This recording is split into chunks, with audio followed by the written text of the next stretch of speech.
Alrighty, we're going to go to the next one, and this session is going to be all about the data, big data. It's a session called "What do we do with all of this data?" So there's, we've heard it all throughout today. There's more information being collected than ever. It's in a digitized form. What do we do with it, and what are the benefits? What can go wrong? So I'm going to be moderating this session. I'm going to bring on the panelists who will be discussing this one today, but not without, of course, our fancy little graphic as well. Oh, well, it didn't work. Or is that coming up for you? I've gone so well without many technical, stuff ups, but so far it's been pretty good. Look, we're bringing on to the panel, we've got Margaret Faux. So Margaret's a solicitor of the Supreme Court of New South Wales and a High Court of Australia, practiced law over 2 decades, registered nurse, academic scholar of Medicare and health insurance law, and a PhD candidate on the topic of Medicare claiming and compliance.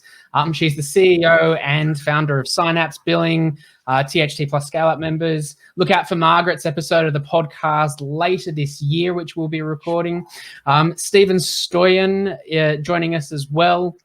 He's Director of Digital Health at Orion Health, ensuring that customers are at the forefront of innovation, backed by grit and determination for long-term success. You can listen to episode 148 to have a bit more of a deep dive with Stephen and his why, so do check that out. And of course, Brian Mitchell joining us as the business manager for ANZ region for 3M Health Informatics Systems Division. Brian leads the business supporting healthcare technology and workflow operations services transformation. And Brian was also on episode 137 of the podcast you can listen to as well. So guys, thanks so much for joining today. Thanks for having us. Thank you. Yeah, thanks.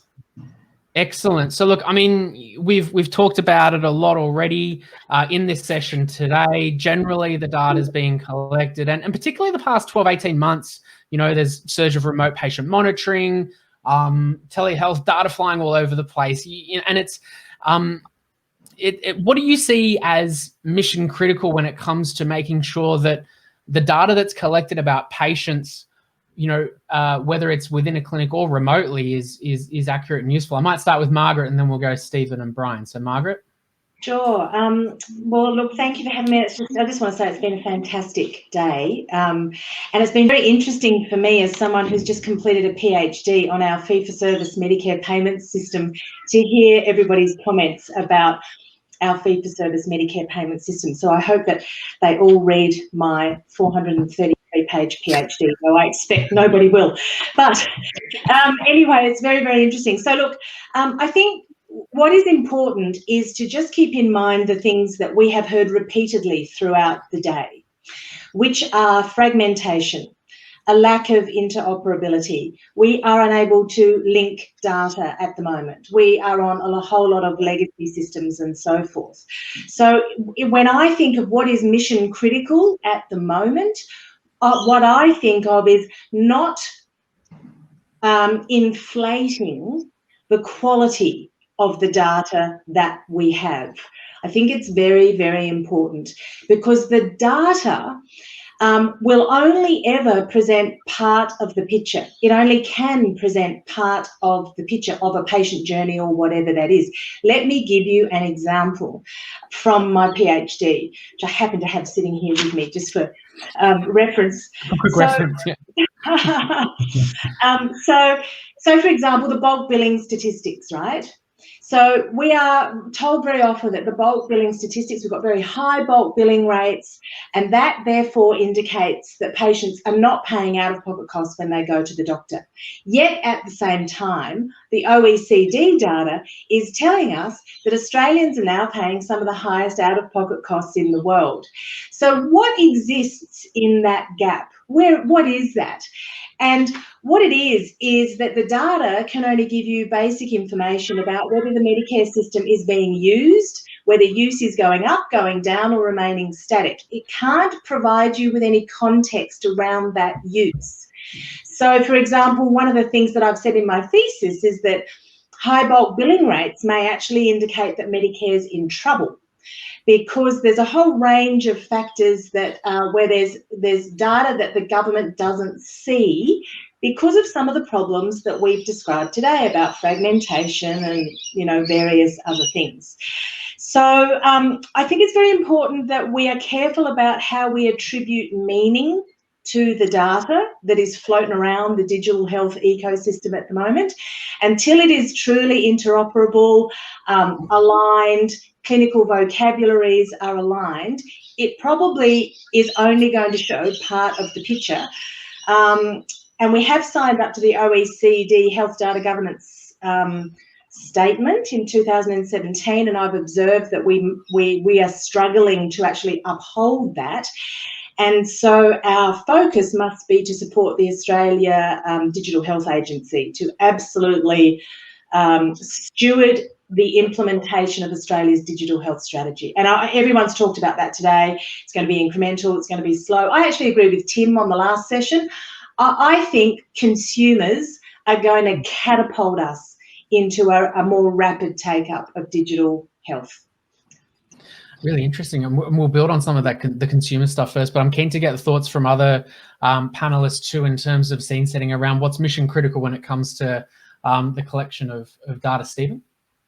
Yeah, no, thanks, Pete, and thanks, Margaret. That was a nice little segue for me because I did want to talk about consumer engagement. And, you know, if we look at the history of health tech in Australia today, it's been very much focused on the clinician and starting to get more focused on, you know, state-based healthcare and population health.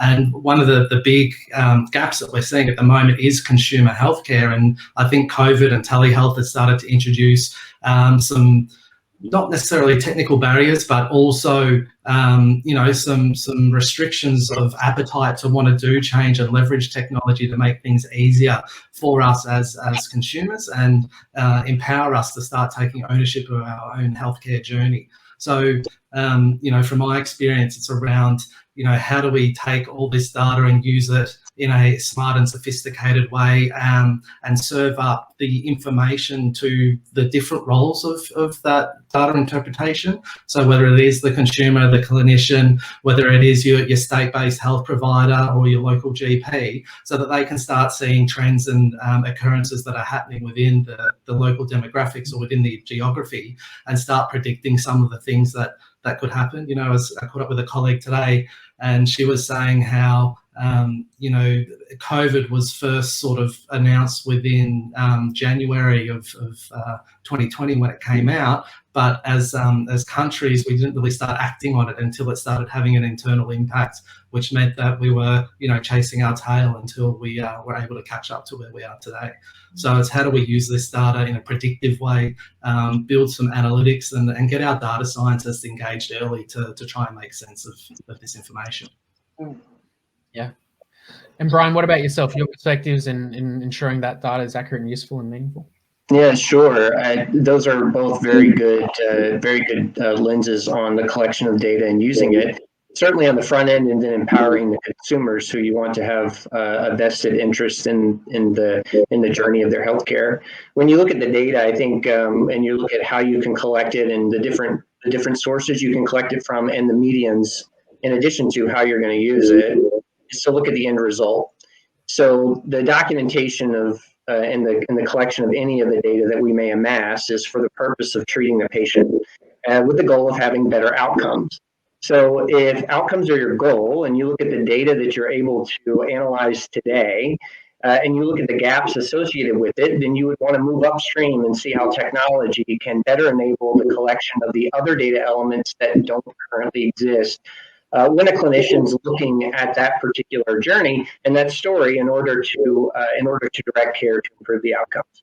So if you start at the end and then you work backwards, then you can see incrementally how technology can make improvements. And I know in some of the other sessions, people were saying the big bang approach isn't going to work. It's too overwhelming for the system and the structures that are in place, much less the individuals who are involved that would have to act on it. And that's true, but from the standpoint of you can still make incremental change using very advanced technology. It doesn't mean that you have to go from paper-based to then saying, okay, well, I'm going to take one document, I'm going to write it in paper, and another one I'm going to type into a typewriter. just as a simple example. You can move forward and have speech-enabled technology that's driven by AI on the background, as long as that information is aggregated with the other sources of information in a meaningful way. And so it's that definition of meaningful tying back to what the end result is, and that's really improving the outcome of the patient who's there to be treated. Just building on that idea of, starting with the outcome in mind, for the patient, thinking about the why of collecting all of the data. Margaret, interested in your thoughts then, thinking about the importance of data in healthcare and it being collected. At what point is collecting more data not useful in healthcare? Is there a point in which it's becoming detrimental, and how we're doing it, it's creating more issues around the security and all the other bits and pieces? What are your thoughts? Interesting point. So security is probably a whole separate area of privacy and health data law about maintaining security of health data. In terms of the usefulness of data, look, I would argue, and certainly have in my thesis, that health data is of no use whatsoever unless it is underpinned by an overarching health data governance methodology. It has to be, and that is what the OECD has, proposed, and all the OECD countries, including Australia, have signed up to. So let me give you an example of what I mean by that. So we're working with an analytics company at the moment, an Australian analytics company who's managing some of the smaller registries. So they get data from many different sources, and it comes in all different formats, right? There's PDFs and there's Word, there's bits of emails, and there's stuff coming from everywhere. And it's useless, really, in that format. It is of no use whatsoever. So you've got multiple providers from multiple different practice settings providing data, saying the same thing using different words. And this is where we come to codes and clinical vocabularies and things. So what has to happen is all of that data needs to be coded to give it meaning, to make it useful. So what we do is, because we've got this AirCoder product that just auto codes, we just run all the data through AirCoder and say to them, what code sets do you want? So they now have, at the moment, they want ICD-10 AM 11th edition and SNOMED, because they can't decide whether they want one or the other. And we said, well, look, for now, let's have both. And you can work out, because they're not using codes for costing. This has got nothing to do with paying for health. They're using codes for analytics, for data analytics. But the data itself, the words, are of no use unless they have consistent meaning. And the way we give them consistent meaning is to change them into codes. So data is useful provided it's got consistent meaning, and the way we do that is through codes. And the other thing I would say is it has to be centrally stored, but patient controlled. So patients want control of their health data, absolutely, but it also is not useful if we've got some data on practice management softwares and on, in hospital systems and all over the place. As Bernie said in the last session, quite rightly, she said, patients said, why don't you know of all my health conditions? Why don't you have access to my GP software?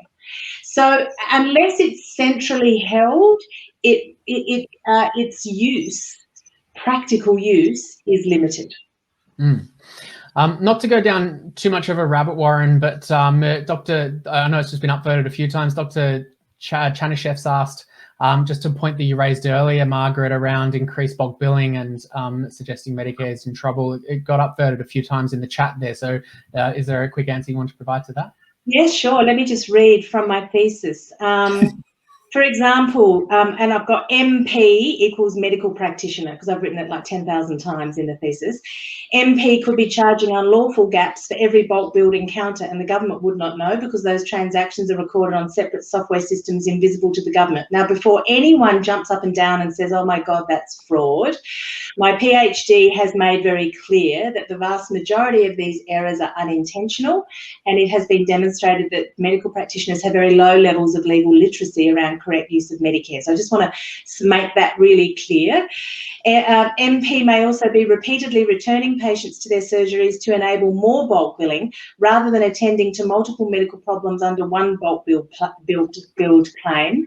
Could be correctly bulk billing one MBS service and separately charging for a second service at the same time, which is usually permissible but not always.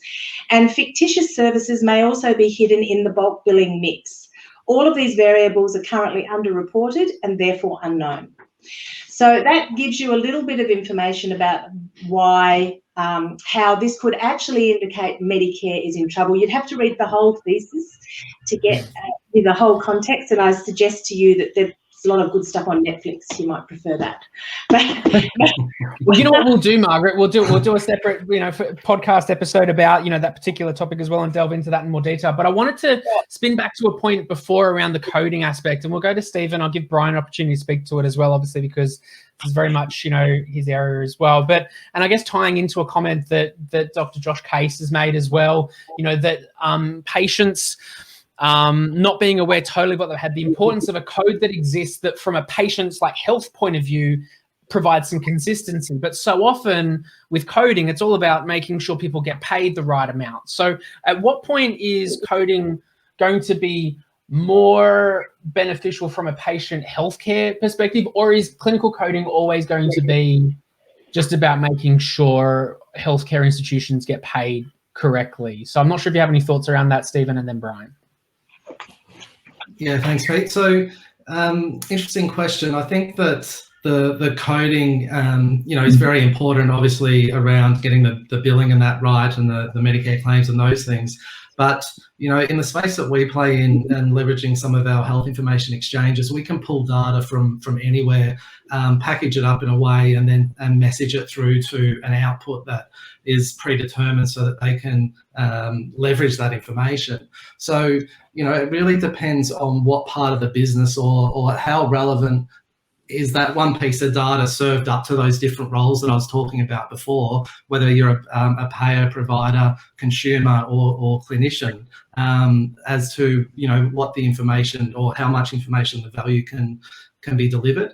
So I think it's important. Maybe it's not the most important thing. I think there's other solutions out there that can make it easier for organisations, but maybe they haven't been successful in communicating their value proposition to the market just yet. So, if we looked at other organisations, if we look at, say, what Cerner's recently announced with Apple and giving, clinical record access to I call it hospital in your pocket, it means that those clinical records are going to follow with you no matter where you go.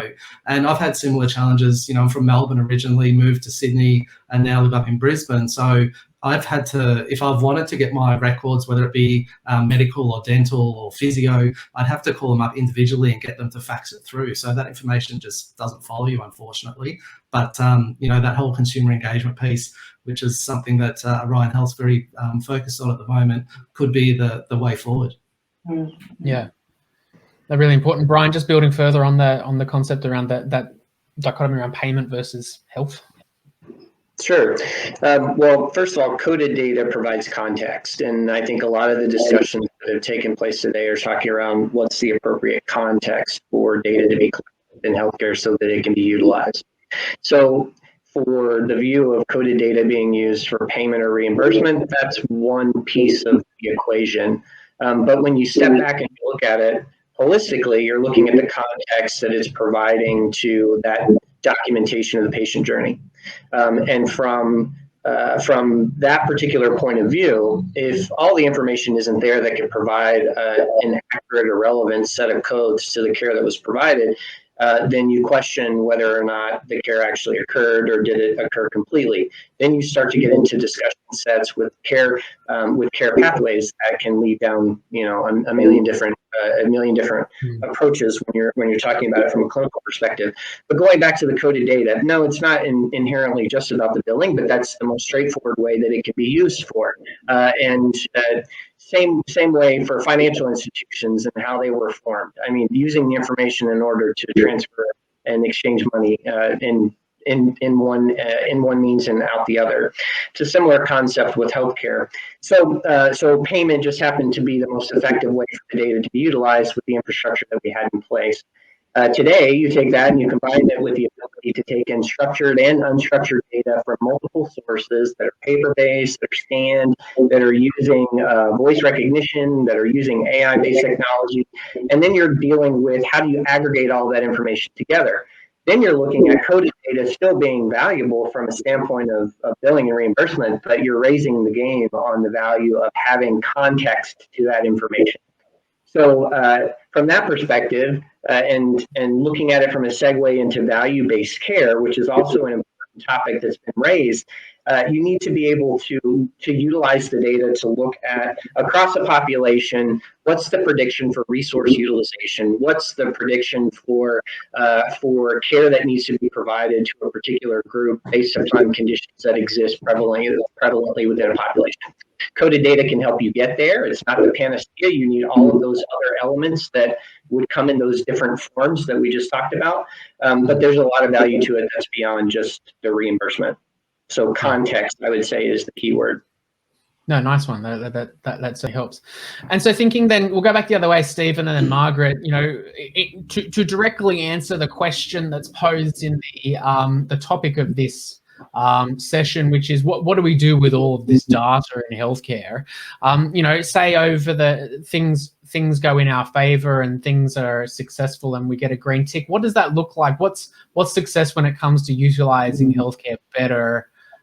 Using data better in healthcare, Stephen?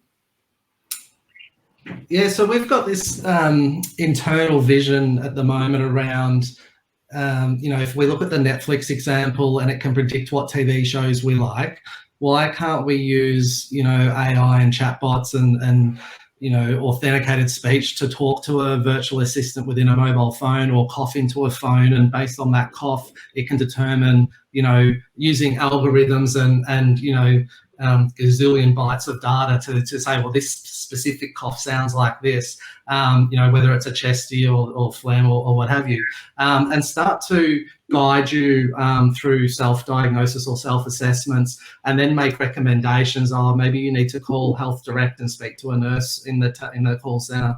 Maybe you should book an appointment with your GP. Or maybe you need to go to an ED department or whatever the case may be. But then the smarts and the intelligence in the system should also be able to say, using all this data, you know, would you like me to book an appointment at your local GP? I can see they've got availability at 4 p.m. tomorrow afternoon, and start taking that whole digital engagement piece to, you know, to go back to your kickoff session around Terminator and those sorts of things, is around really amplifying the value of all this data. So, you know, I think it's endless. It's really the biggest challenges are legislation and funding models. If we look at what's happening in the US and the UK, say, for instance, New South Wales Health would own the budget end-to-end from hospital to GP to in-home support, whereas that doesn't happen today. And it can be quite challenging trying to understand who's going to pay for that, which we touched on earlier in the call. Yeah. No, thank you. And it's interesting that you tie it back to the initial session around artificial intelligence and the use of the unstructured data and making meaning of that, as we saw John just made a comment in the chat there, directly relating to that. Margaret, you know, from your perspective, like, what is success? What do we do with all of this data? Yeah, okay. So, look, it segues nicely from what Stephen has just said about legislation and regulation. So I'm just going to put my lawyer hat on for a minute here. Data governance is really important. So in Australia, we like to make laws. Every time we've got a problem, we implement a new law. We've got a real penchant for just throwing laws at problems. And that's not always the right solution, because law, having practiced it for a very, very long time now, I know can be a very blunt instrument, and it's not always the right solution. It's one of the reasons why we've got, you know, our statute books are full of prolix, incomprehensible, inaccessible laws, and that's in fact what's happened to Medicare, which we are now going to have to fix. It's also happening in our corporations law sector. So I just want to preface what I'm going to say by saying I'm not a fan of just throwing laws at problems, but I think we need a law. to solve some of these problems. What to do with all this data? I think we're going to, at some point, have to do something similar to what the US has done. So, and I don't normally make recommendations based on the US health system for reasons that I know most people will understand. But the US has got this act called the 21st Century Cures Act. I've looked at it in the context of my PhD research, which is basically an act to sort of, accelerate digital health and access to new technologies. And last year, in 2020, they slotted a new little clause into that act which prohibits information blocking. Health information blocking, right? So when we're talking about interoperability and all the problems we face and fragmentation and stuff all over on different systems, part of the problem is people won't give up the data, even if you ask them for it, right? We've had an example this week where we're doing a telehealth for the bush program at the moment, and it's going really well, and some of the people that have been on the panels today are involved in it. It's going really, really well. And what happened this week, a tiny little vignette of what happened. Nurse practitioner saw the patient via telehealth, ordered pathology. Patient drove like 400 kilometres to go and get pathology blood tests taken. And then the nurse practitioner called the pathology company and said, "Can I have the results?" They said no. And she said, "No, I'm the requesting practitioner. Can I please have the results?" And the pathology provider said no. She came to me and I said, "Look, don't worry, I'll call the patient." I spoke to the patient and I said, "Listen, she's having trouble getting the pathology results. Can you call them because you're the patient? They can't deny you your pathology results." So she called, the patient called the pathology provider and said, "Can I have my results?" They said no. Why? They said, "No, we can't give you your results. You have to have a health practitioner with you." If you step into the shoes of the pathology provider for a minute and just feel their pain, I understand they don't want to be giving out blood results which may have something unpleasant in it without someone there to guide the patient, though that is a very old patriarchal way of looking at health. If we had a law similar to the US law, which prohibits information blocking, we would solve that problem. So what would happen is the pathology provider would not be legally permitted to say no. If the patient wants their health data uploaded to My Health Record, and all of our patients do, by the way, they're all saying that's where they want their data stored, the pathology vendor would be legally obligated to put the data there. And it's important to understand that it's a prohibition against information blocking as opposed to enforcing information sharing. And it has to be done in that way to protect patients who don't want to have their data shared. But if they do, it should be made available. So there you go. I haven't put that in my thesis, but I do think that the law has a role to play in forcing interoperability and prohibiting health information blocking. No, thank you, Margaret. Look, and just to take that concept and to start closing things out, because we need to go on to the next session, I'll give Brian and then Stephen a last chance to kind of close out. Take your pick. Like, is the answer, in what, Margaret's mentioned there in terms of prohibiting blocking, or is there some things we should be doing, immediately to be able to improve in the space of utilizing data more effectively in healthcare, Brian? Okay, so that's still very broad, but I would say from the standpoint of what we're talking about here, so the benefit of getting all the data, looking at it from the standpoint of being able to prioritize and allocate resources for provision of care, and then to provide the most comprehensive set of information to a clinician at the time that they're treating a patient, so that the outcomes are the best, as opposed to having to treat a patient, then having to treat the patient again, treat the patient again, treat the patient again, and along that journey, learning more and more about the patient and about that particular condition and the impacts of it based upon, for example, that patient's socioeconomic conditions in addition to the comorbidities and complications that they've had. So if you're looking at it from that perspective of being able to provide the most comprehensive care and make the best informed decision when you're treating the patient the first time, then I think the utilization and the exchange of the data becomes pretty clear. And then also from the standpoint of looking at it overall from a population perspective about allocating resources based upon where you predict the utilization of the services are going to occur from the most intensive to the least intensive. Then that also helps you look at capturing the data. But for an analogy back to putting it in the hands of the individual patient, I think about it from when websites started to pop up on the internet, when the internet became popular. We were signing up to have our data captured, and we didn't even know what we were signing up for. We would take any little free gizmo or gimmick, coupon, what have you, and say, sure, you can have my data. Nothing's going to be nothing's critical for that. We didn't know what we didn't know with regards to data that was being collected. Today, we are much more informed about how our data is collected and utilized as consumers, and we therefore have a different lens on how we want our data to be collected and utilized. I think the same type of pattern will occur in healthcare with patients becoming more informed consumers by having more sophisticated technology being utilized that they can benefit from themselves, they being you, me, and everyone else here as individuals and patients. So, yeah. No, it's a nice way to start to close out the conversation, thinking about how we've progressed as all stakeholders in the process and utilizing data in healthcare, not just as the vendors or the providers, but also the patients as well as they come through that journey and potentially take more ownership of that. Stephen, I'll leave it to you to give any final thoughts for this particular session around the use of the collection and use of data in healthcare.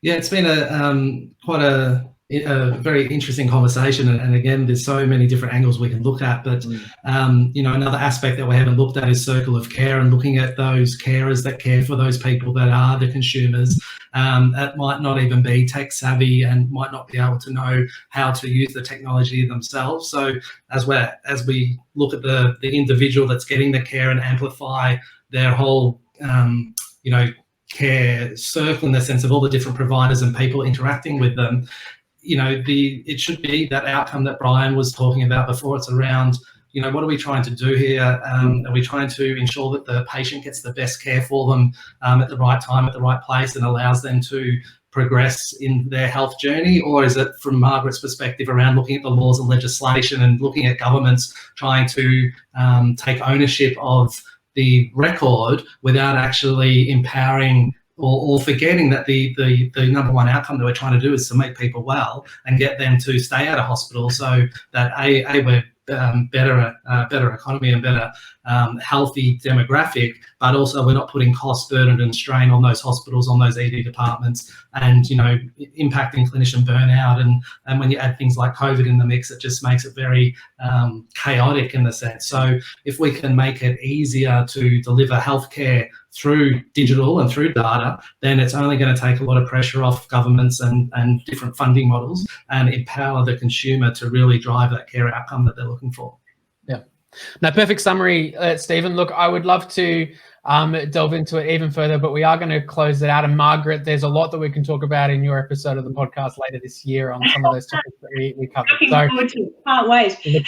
Yeah, have to listen out for that, guys. But look, thank you so much for joining.